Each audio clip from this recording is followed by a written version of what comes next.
Hey everybody, Tactical Squirrel here. I wanted to talk to you guys about character creation. We had already spoke about the new TLP server coming out that I'm excited for, and Mischief and Thornblade. And we had already spoke about character selection, on how I was going to select my characters for the server, or some suggestions that I had for you guys. But I wanted to go over character creation. Many of you are returning from a hiatus from the game. You've been off of it for a few years, and you probably don't have the same files, or you have a new computer, and the files that you would normally use to set up your UI is not on this computer. And a lot of this stuff kind of goes, you know, after you sleep so many times, it disappears from your memory. So I thought I'd just have a quick video to go over all of that and reintroduce it to a lot of you. And many of you probably already know this. Some of these things you may find as a few neat little tricks. But so starting off, you want to pick your race and your class, and I wanted to touch on that a little bit.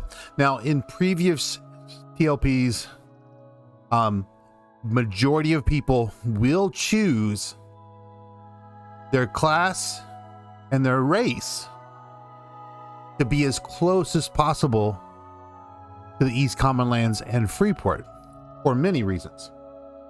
Many reasons, like the EC tunnels there. This is classic. This starts off in classic, so everyone will be selling in the EC tunnel. So if you want to buy some equipment, or you want to sell some equipment, you want to be in the EC tunnel. Befallen, Unrest, Gook, Lava Storm, all those places are really close, are easy access from the Freeport EC tunnel area. Another good reason why people start over there. One of my favorite reasons, East Common Lands has an abundance of spiders and spiderlings, and if you're a trade skiller, that's a big deal, even though you can get it later. And the eggs drop in lava.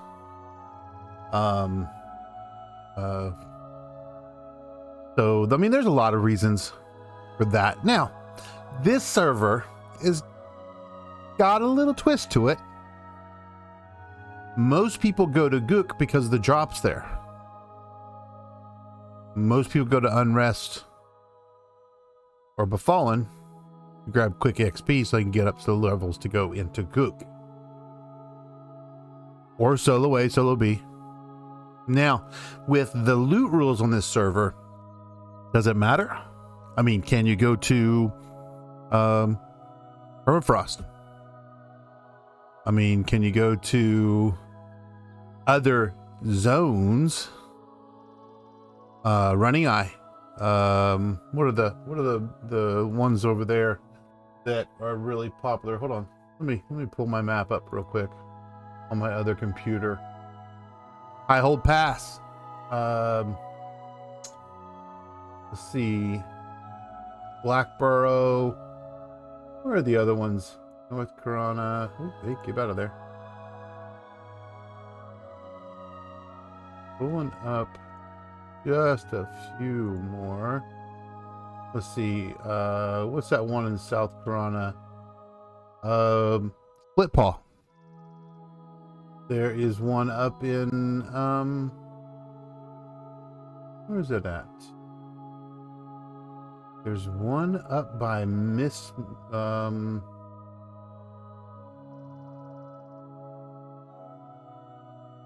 Is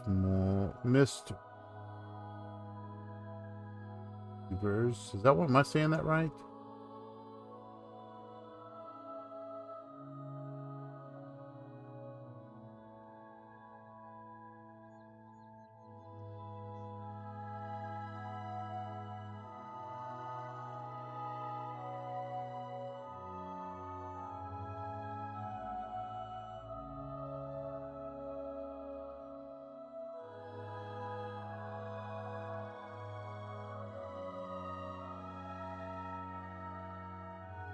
Yeah, there's Running Eye. I think we already said that one.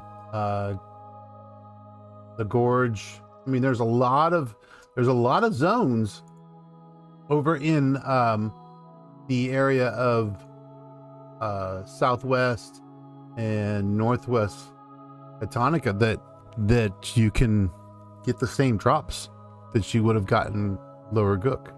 So I'm curious to see, and I'm happy to attempt to test it out myself, that maybe your starting location isn't important, especially if you have a druid or can get in touch with a druid and get a port to wherever you want to go. So when you're looking at character creation for this server, you might rethink that a little bit. Some of the old norms may not be so important because the loot's going to be spread out, according to what I've heard, to named and rares throughout. So keep that in mind when you're doing it. But let's go ahead and get into that. If you wanted to, I'm doing this on Mangler. I've got tutorial created. I think it's going to pop me up in Crescent Reach. Actually, I think I'm going to switch that out for North Canos. Or I could go for West Freeport. I mean, it's kind of, you can go either way on this, but I'm gonna go with North Canos. You can set your appearance, a lot of different functionalities you can set up here to get what you want out of it. And I'm just randomizing it, or you can just random and who cares, right? So then you're gonna have to name your character. I'm just picking a random name. If you want to check out, you can adjust your advanced your ability points. You can subtract from the ones that are green and add it to other areas if you wanted to. You don't have to. This is usually set up to your best advantage as it is, but some people like to customize it. So keep that in mind. And let's go ahead and get into the world. Now, as you get into the world, there's a lot of functionality that you can set up for your UI. That's super important to you being able, because this is going to be the basic setup. Now, I went ahead and went in and pre-set up a UI for this server. And then I'm going to go ahead and save out everything onto there. This will bring in and should rearrange everything to how I want it. And one thing that you want to make sure is that you organize your options menu. These things are not these things are easily forgotten. You want to if you're a raider, you want to make sure you click auto consent. Your guild, you want to click auto consent. You probably don't want to do it for groups because you don't want anybody jacking around with your corpse. Do you want anonymous? Do you want role play? You want to click through self. That's really helpful. So, you know, if you need to click that guy and you're standing in the way, well, you can click right through yourself. But if you do not click through yourself and you want to click that guy, it's going to click you and you have to go around and you have to do all this awkward twisting and such. I always click through self.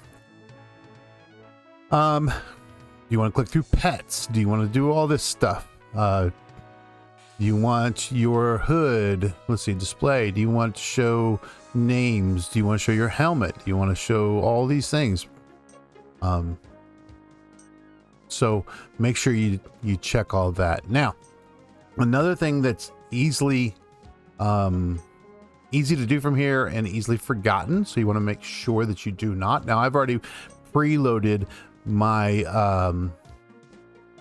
macros, but I have macros made for each cast. Like if this was a caster, I've got a cast macro and I can set that up with different things, different code to say cast, pause, cast, sit, stuff like that.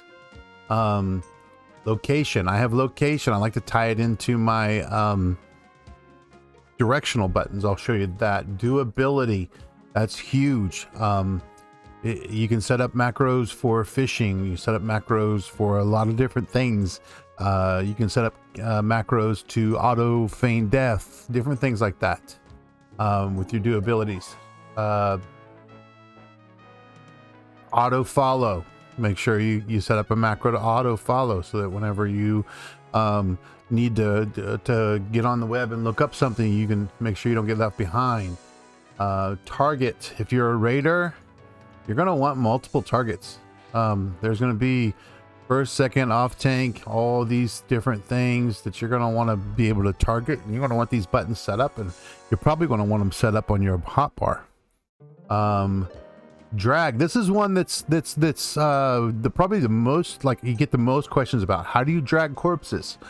Slash corpse drag. Now the old way of doing it was right here. This is the old school way. So you guys that are coming back to the game, pay attention to this. Corpse, pause, corpse, pause, corpse. And that would allow you to run along and just spam that button. Now you don't have to do that. I can do corpse drag. You can drag up to 2 corpses at one time. Then corpse drop. Pick the corpse that you want to drop, select it, hit that button. Now, little known fact, you can actually do 3 corpses at once if you corpse drag 2 corpses, which is your max limit, then target a 3rd corpse and spam this one, and you can drag 3 at a time. Keep that in mind. You may find it handy when you go to raids. Font. This is something that people like to mess around with, but they don't know how. So you might want to change the size of your basic fonts. For example, I might want a smaller font or a larger font. If I can get it to work. There we go. So you can change it for the size that you want. I prefer font size 4. Well, what about the font itself? Do you want black, Arial black? Do you want regular Arial? I mean, I think Arial is probably the default for the game. Maybe you, like me, want something a little bit different. This is the one that I tend to use a lot. It's bold, so it's easy to read, so on and so forth. So keep in mind that you can make a lot of changes to those things. And that's just a few. I mean, by the time I get through the third expansion, page will be like 4 or 5 deep. Okay, so now another thing to pay attention to while I have you in here, we want to go over and we want to adjust a lot of things in this menu. You can go with the default. I would recommend that you customize it for what you want. Now, for instance, notice down here I have Loke, and let's start with the hotbars. So hotbar, we're going to switch this to key press. So hotbar 1 through equals. Oh, maybe we should do it this way. Maybe we should keep it there. 1 through equals, right? So that is all of these buttons, and I use a left-hand controller or keypad instead of my keyboard. If you use your keyboard, this allows you to do all that. Now, a lot of people will use a mouse with multiple buttons. I use a mouse with multiple buttons. Some people will use the shift key on their computer, on their keyboard, to do a second hotbar. So I went in and I took off the shift keys off their original. I'm trying to remember what that was originally set for. I want to say it was set for going from hotbar to hotbar to hotbar, and that's one thing I can't stand, is my hotbar changing because I accidentally hit a shift key. So I took those off, and now I set them for the second hotbar. So now I have a total of 24 clickable buttons without having to mouse click. I can use my keyboard or my mouse and my controller. So this is nice. Now notice I have 3 buttons here that are in red. That means that they are double committed. Notice Shift 9 and D, which we all know. The D is the turn right button. Shift 8 and A, which is the turn left button. Shift 7 and W is the going forward button. And then over here, I have it set up the same, but just in reverse. The alternate is the Shift 7, Shift 8, Shift 9. So how this works is now every time I move forward, it's going to come down here and record my location. Every time I turn, it's going to tell me which direction I'm going. So a nice little thing is that whenever you're out and about and you kind of forget where you went, or you get lost and die and all that kind of stuff, now you have all these little locations pre-recorded in a timestamp that allow you to go back and maybe find your corpse a little bit easier. Nobody likes losing their corpse. So that's a nice little trick. If you haven't tried it yet, you can try it. You can implement commands. I have a toggle bag button set up. This is something that will not automatically be set up. You have to set this up. You might want auto attack on. You might want it off. Let's see, what else is there in here? There's a few other things that I tend to use. Target. I like to use certain buttons first. Here, let me get out of here and see if I can find a bunch of NPCs that I can toggle amongst. I like to target, especially when it's grouping in raid time. Be able to target, cycle through targets really fast. So like these guys right here, I want to be able to target back and forth, back and forth, back and forth, back and forth. You can see this right up here. If I'm in a group, I have another one for just PCs. So if I'm in looking for someone and I can't find them, I can either use the command buttons to like /TAR a rodent. So, or I can just use these to cycle through them. So that's a nice little functionality that you can take advantage of. You can set all these things that are not set. You might want to be able to target your corpses. That's actually nearest corpse. That's another good one to set up. I didn't even think about that one. So, cycle through nearest corpses, target nearest corpse. Actually, cycling through is probably the better option. So we can go in there, we can hit escape on that one, and then we can set that to this. And you can use some random, as long as you can remember it. All these extended targets you can set up for a hotkey. Camera, I have a K set to first person. That way if I want to get back to first person really fast, because a lot of times I'll be running along and I'll have myself in rear view look, and then I'll need to snap back, see where I'm going, because I ran into something, or something caught me off guard, etc. and so on. So I'll be running along and I'll be like, hey, wait a minute, let me look over here, and then oh crap, look at that right there. So that's a nice little functionality that you can set up. Coming into chat, there's all these different things that you can cycle through replies, so on and so forth. The UI, this is where I went in right here, toggle all these windows. Those were all shift keys. I took them off and I used them for something else. Just because it's set up this way doesn't mean you have to go with that. So keep that in mind. Chat, you can come in and change the chat filter system to, if you want this to be a different color, you can come down here and change the color, so on and so forth. So now, next thing I want to talk about is the setting. Now you notice I had this preset, but you might want to have everything unlocked and move it around yourself. put it where you want it. Shape this UI. Everything in here is movable. Everything.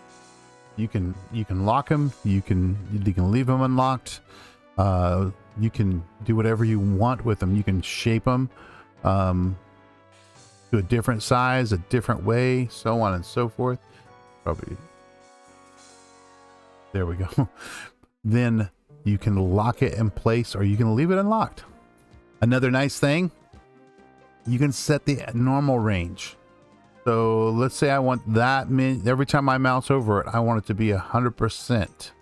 Boom. There we go. You can't see through it. Maybe reset that. Maybe I'm gonna want to change the alpha, the faded level. I have mine set at 25. Maybe I don't want it. Maybe I want it to fade all the way. I can set that to 0. Boom. Now watch. Right there, you can only see the words. And then it fades.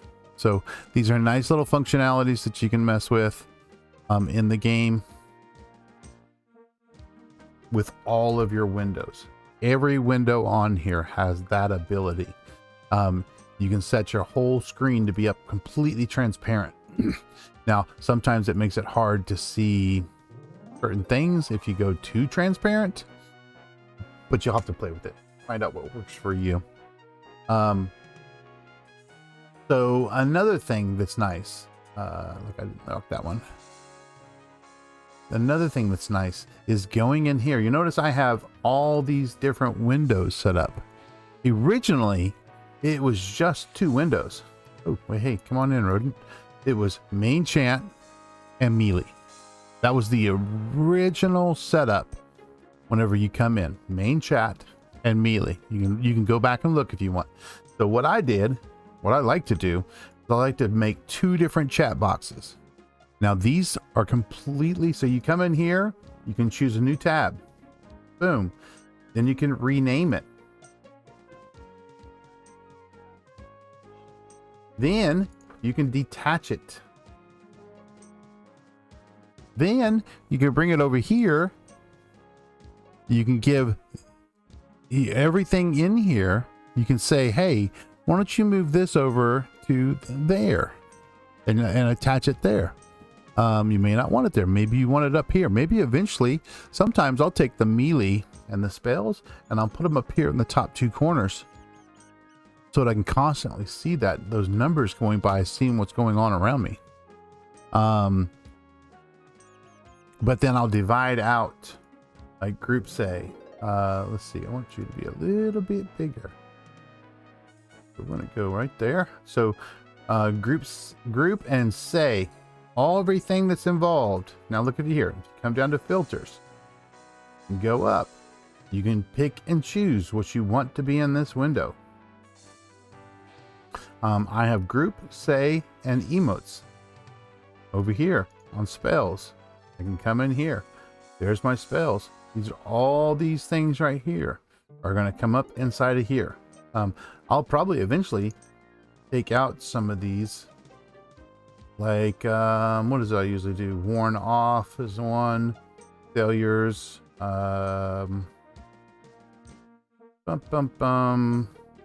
There's one other focus effects. A lot of times I'll pull sub focus effects out and put it in my main window so I can see when my buffs wore out or when my focus effects wear off. Another one, worn off. Right there. Want that one out. Sometimes I want that one out on a different window so I can see it all the time.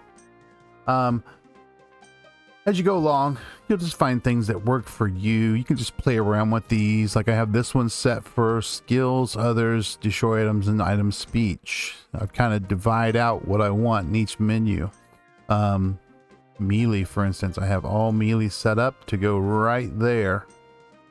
All these right here. So another good thing to do, and this is probably one of the biggest questions that I hear a lot. We got filters figured out. Channel, where do you want your channels going? These are all your world channels instead of your group or your raid or your guild or whatever. Language, It's easy because that's all I have. You can change that.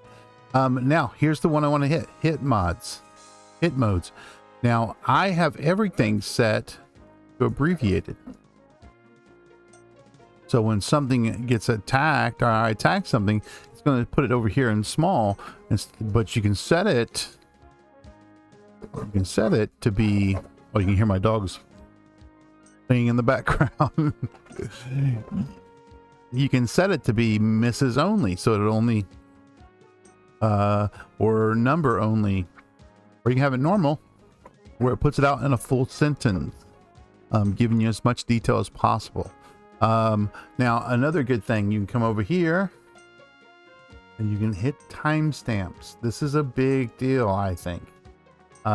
Knowing when you killed, like, okay, so one of the biggest things out there, you're going after your epic mob. Knowing when the last one, knowing when your spawn rate is, like when did you kill that placeholder? Then watching when the next one spawns. Now you can time out your spawns. Or someone says, hey, camp check, and you're like, hey, I've got this epic mob right here, and then they say, okay, when's the last time, how long you been there? You can look back and say, the first mob I killed in this camp was at this time. That kind of gives everybody a good idea, or you can ask that question of other people, and that gives everybody a good idea, because a lot of camps are 24-hour camps, or 12-hour camps, or 4-hour camps between the PHs, or between the named mobs, or they'll spawn at a certain time. And knowing all that kind of stuff helps out, or just communicating with people. Hey, yeah, they logged off five hours ago. So keep your timestamps up. I definitely suggest that. And you have 3 different functions. You can have it where it shows everything. So on and so forth. Let's see, let me change this one and see if I can show you what I'm talking about. There we go. See, now it changed this right here. Now it's showing hours, minutes, and seconds. So, play around with it, figure out what you want. I hope this helps you guys. I'm really big on having a clearly functioning UI that helps me a ton. The nice thing about this is once you get it set up, you don't have to redo it. All you have to do is go into your game profile. So you go to your installed games, you find EverQuest, and in the first folder right there, if you scroll down, there's a big long list. There's a few there, you'll find your character is marked UI / character name / server. Now all you have to do is keep that file, maybe upload it into Google Docs, or into Dropbox, or email it to yourself, so you always keep it. And then every time you start a new character, put it back on your computer, put it in the file, rename it to the character you want to create and on the server that you want to create, and you'll never lose your UI setup. So just like here, I was able to download the UI. I just saved, when I first set this up, I sat here for probably an hour to 2 hours setting everything up. Do it one time. Don't do it 100. Don't do it 10. Don't do it 5. Don't do it on 2 different computers. You can email it to another to yourself, open it up on another computer, download it into your files. Bam, you got an instant character setup. So don't forget to do that. It'll help you a ton. I hope these hints and tips have helped you guys. I hope that you guys get on in with no trouble. I'd love to hear what you guys are doing, how you guys like to set up. I'd love to see some screenshots of how you like to set up your computer. I'm always into interesting ways. I think I've changed my UI probably a dozen times. So drop me a little picture down below, or a comment below on how you like to do things, how you plan on setting up. And I hope to hear or see you guys soon